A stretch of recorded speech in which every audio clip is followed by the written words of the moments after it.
merveilleux, il est si bon. Dieu est merveilleux et il est si bon. Oui, sa bonté n'ira jamais. Alléluia. Aujourd'hui, on va parler d'un thème, je ne sais pas, ouais, peut-être là tu as déjà appris cela, bien connu cela, mais le thème qu'on va parler aujourd'hui, c'est le prix de la Pentecôte. Amen. Amen, amen. Nous savons qu'aujourd'hui, c'est la Pentecôte. La Pentecôte. Tu sais pourquoi la Pentecôte? Qu'est-ce que signifie la Pentecôte? Je ne peux pas retourner là-dessus, mais on va partager seulement le prix de la Pentecôte. Avant de commencer, je voulais vous ramener dans le pensée. Dans le monde où nous vivons, dans le monde où tu es, où moi je suis là, dans le monde où nous vivons, tout que tu peux avoir un prix. Alléluia. Là, un prix. Dans ce monde, tout a un prix. Tout a un prix. Amen. Tout a Un prix. Amen. Tu peux me donner l'exemple de quelque chose. Je vais te dire, il y a un prix derrière. Tout ce que tu vois, il y a un prix derrière. Et quand je parle aussi de la Pentecôte, des fois, les gens voient seulement la Pentecôte comme ça. Ils sont dans la joie de la Pentecôte. Mais il y a un prix. Alléluia. La Pentecôte. Amen. Même si c'était promis, que le Seigneur l'avait promis, mais il y a Un prix. Je dis, je regardais, pour être médecin ou un avocat, il faut payer un prix. Je sais que vous êtes ici, des étudiants, pour être médecin, il fait quoi? 8 ans, 7 ans comme ça de l'école. Mais l'apprentissage, je fais que 3-4 ans. Mais tu vas voir, ça lève l'apprenti, ou quelqu'un qui a passé l'apprentissage, un médecin, c'est des salaires différents. Tout a un prix. Tu veux être un avocat, il faut payer Un prix. Tu veux être un médecin, il faut payer un prix. Tu veux être un magistrat, il faut payer un prix. Quand les gens dorment, quand les gens mangent, quand les gens se promènent, toi tu payes un prix, aller dans les bibliothèques, voir des livres, lire des livres, prendre des choses que les autres ne veulent pas prendre. Amen. Amen. Il a un prix dans toutes choses que tu peux dire. Alléluia. Qu'est-ce que je peux te dire encore? Dans le mariage, il y a aussi un prix. Tout est un prix dans le mariage que vous voyez là. Tout le mariage que tu vois, ça récite bien, qu'il y a des récits dans ce mariage, il y a un prix. J'ai dit, pour réussir dans le mariage, il y a un prix à payer. Tu vas dire, mais pasteur, dans le mariage, aussi un prix. Oui. Dans le mariage, il y a un prix. Il y a un prix d'amour et il y a aussi un prix de la soumission. Amen. La Bible dit, l'homme, tu dois aimer ta femme. La femme doit être quoi? Soumise. Doit se soumettre. Donc, dès qu'il y a l'amour et la soumission, c'est un prix. Tu sors du boulot, il faut faire un tour pour acheter quelque chose à ta femme. Il faut montrer parce que l'amour, ça ne se dit pas, l'amour, ça s'éprouve. Les autres disent, Dieu a tant aimé le monde, il a donné. L'amour, ça se donne. Et la soumission aussi, c'est dur. Parfois, tu peux te rencontrer avec un homme, il n'a pas peur de Dieu ni des hommes, il n'a peur de rien. Mais la Bible t'oblige à se soumettre. La soumission, ce n'est pas en face de toi qu'un homme soit un dictateur, non. Mais la soumission, te soumettre. Tu sais, Sarah appelait Abraham combien? Abraham, comment Sarah appelait Abraham, tu sais? Mon Seigneur. C'est la soumission, d'un prix. Et dans cette mariage, là où il y a la soumission, là où il y a l'amour, tu vas voir l'harmonie. Dans le mariage aussi, il y a un prix, l'amour et la soumission. Beaucoup de gens perdent leur mariage parce que la femme veut devenir un homme dans la maison. Quand la femme veut prendre la place d'un homme, il va perdre le mariage. Il va dire, mais... Et l'homme, il ne peut pas laisser aller, il va faire quoi? Non, c'est le divorce. Quand nous faisons beaucoup de divorces, parce que les gens ne veulent pas payer le prix du mariage. Il y a un prix. Nous vivons ici en Europe. L'homme il rentre. Et tu vois la femme, toi-même rentre toi-même dans la cuisine, fais ce qu'il faut faire, tu sors. Donc comme s'il n'y a rien, comme si tu étais toujours célibataire. Il y a un prix dans le mariage. Et quand moi je dis dans le ministère aussi, Il y a un prix aussi dans le ministère. Dans le ministère que nous voyons, il y a un prix. Tu veux être un homme de Dieu puissant, il y a un prix à payer. Et quand je regarde, je vois aussi la manifestation de la Pentecôte, il y avait aussi un prix derrière. Donc si tu ne veux pas payer le prix, tu n'auras pas ce que tu veux dans la vie. Si tu veux avoir ce que tu veux dans la vie, il faut payer un prix. Il faut payer un prix. Parfois c'est dire à payer un prix. Quand les gens mangent, toi tu te fermes à la maison. Tu es en train d'étudier. Les gens sont en train de prendre leur temps. Il va se promener, il fait des fêtes, mais toi tu t'enfermes encore pour apprendre, pour aller à l'école, pour faire des cours supplémentaires. Tout ça, il y a un prix. Parfois, nous voyons des gens rouler dans le Bentley. Nous voyons des gens rouler dans les Jaguars, rouler dans les Porsche comme ça. Tu regardes, tu dis, je crois que ce n'était pas moi. Mais allez lui demander, parfois il travaille 3 fois plus que toi. Il a payé un prix pour arriver là. Même dans le monde des ténèbres, il y a un prix. Le monde des ténèbres que nous voyons là, ils ont copié seulement. Toi qui peux accepter dans le dormir dans le cimetière pendant une semaine. Tu peux accepter, on te met dans le cercueil, on t'enterre pendant 3 jours. Tu peux accepter, prendre, dormir et sortir avec des cadavres. On te dit aller embrasser une femme qui était morte, ça fait des années, pour une femme de 80 ans. Tu peux accepter cela. Il y a un prix.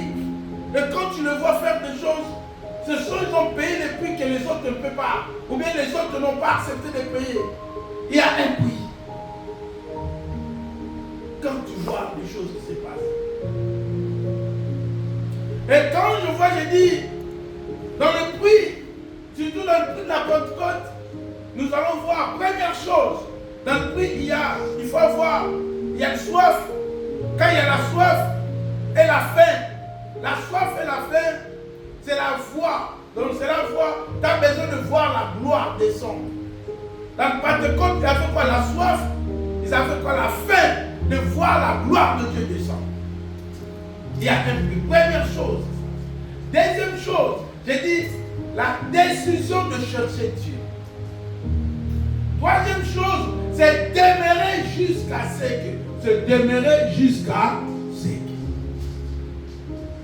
Et quatrième chose, c'est rencontrer Jésus. Cinquième, Jésus t'envoie en mission seulement ceux qui l'ont vu. Retenez ça. On a 5 points qu'on va partager. Mais tu vas voir, première chose, pour payer un prix, il faut qu'il y ait la soif et la faim. La soif et la faim. Vous voyez, nos mamans ont resté 80 ans, 70 ans dans le mariage, parce qu'ils ont dit que peu importe le temps, je vais demeurer là. Ils ont passé des moments difficiles avec mon papa, avec les membres de la famille. Mais il a dit non, moi je vais demeurer ici. Peu importe le vent, peu importe le temps. Ils ont payé. Payer le prix dans la vie, ce n'est pas des sous faciles, ce n'est pas facile. Les gens croient que c'est facile, mais bien aimé, ce n'est pas facile de payer. Il y a un prix. Il faut avoir d'abord la soif, la faim de voir descendre la gloire. Mais il faut décider, tu prends la décision, tu dis que non, c'est assez, je suis fatigué de voir des églises comme ça, de voir des âmes mourir comme ça dans ce pays. Je vais chercher Dieu. Troisième chose, il faut demeurer. Il faut demeurer. Demeurer. Je reste là jusqu'à ce que. J'ai regardé ces derniers temps, cette semaine, depuis cette semaine, voir des réformistes, des gens qui ont bougé le monde. La plupart d'eux, ils ont dit, Seigneur, je préfère mourir que de voir des âmes comme ça. Seigneur, tue-moi, ou bien tu peux me voir ta gloire. Des personnes de vie ont décidé, Seigneur, vaut mieux que tu me tues. Tue-moi, ou bien montre-moi ta gloire.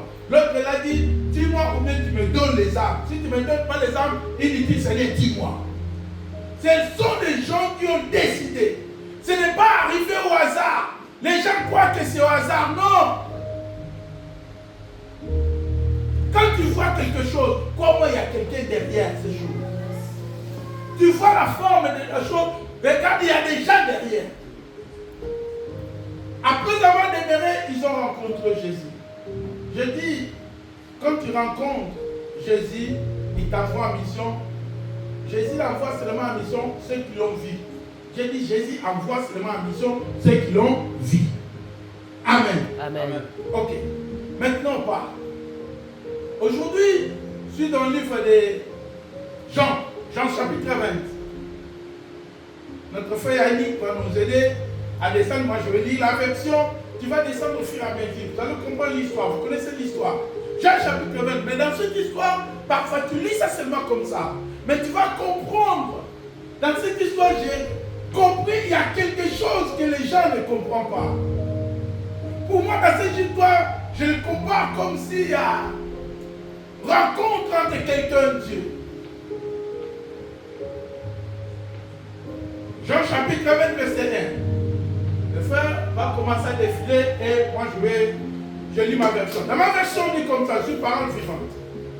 Le dimanche matin, à l'aube, Marie de Magdala se rend au tombeau. Il fait encore très sombre. Il voit que la pierre fermant l'entrée des sépulcres a été roulée à côté.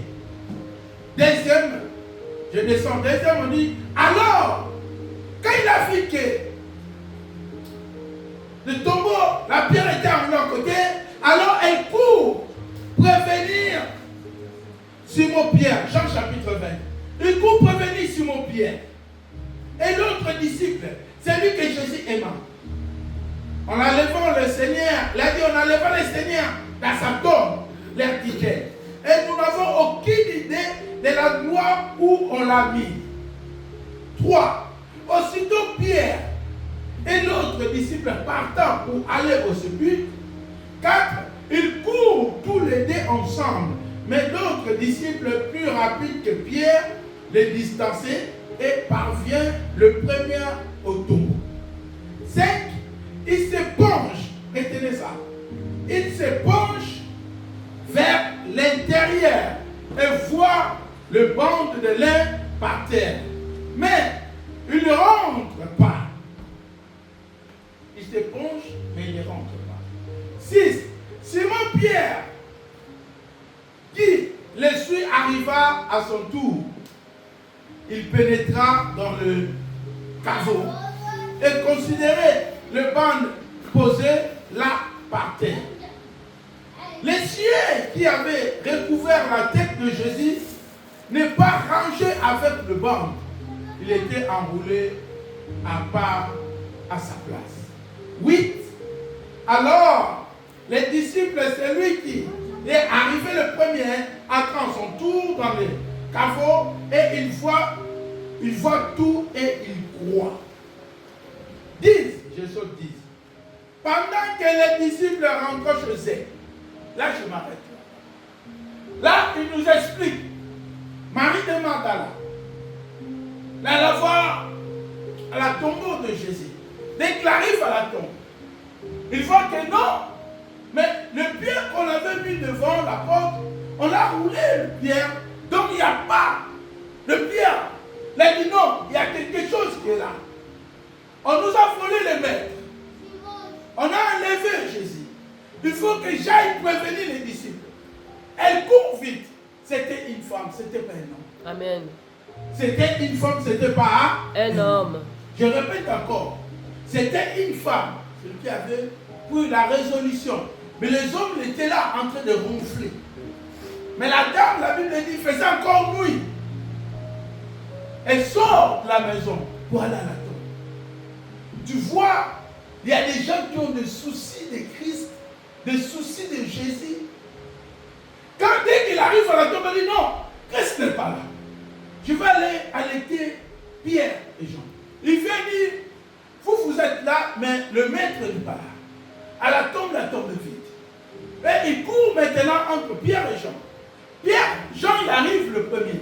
Il le regarde, mais il ne rentrera pas. Il a dit oui, je vois c'est vide. Je vois il y a quelque chose comme la tombe vide. Maintenant, Pierre, il revient. Il essaie un peu de regarder à l'intérieur. Il comprend qu'il y avait des bandes de sueur, même qu'on avait sué Jésus. Tu vois les sueurs, il y avait des bandes à côté. Tout là, il faut dire non.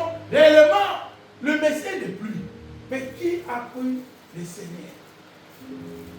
Mais après savoir, voir cela, qu'est-ce qu'ils vont faire? Dans le verset 10, la Bible dit, alors l'autre disciple, celui qui arriva le premier, attend son tour dans le cadre, il voit tout et il croit. Maintenant, il croit. Oui, la dame est là. Qu'est-ce qu'il fait? Pendant que les disciples rentrent chez eux, donc tout le monde a compris, les disciples, ils viennent, ils regardent le tombeau de Jésus, après, ils rentrent chez eux. Mais, où est Marie de Magdala? La Bible dit, Marie de Magdala, verset 11, Marie, tout en larmes, et reste dehors. Donc, quand les disciples rentrent, Marie de Magdala, elle reste dehors. Elle reste toujours là. Pourquoi elle ne fait pas rentrer avec les disciples? Elle reste près du tombe.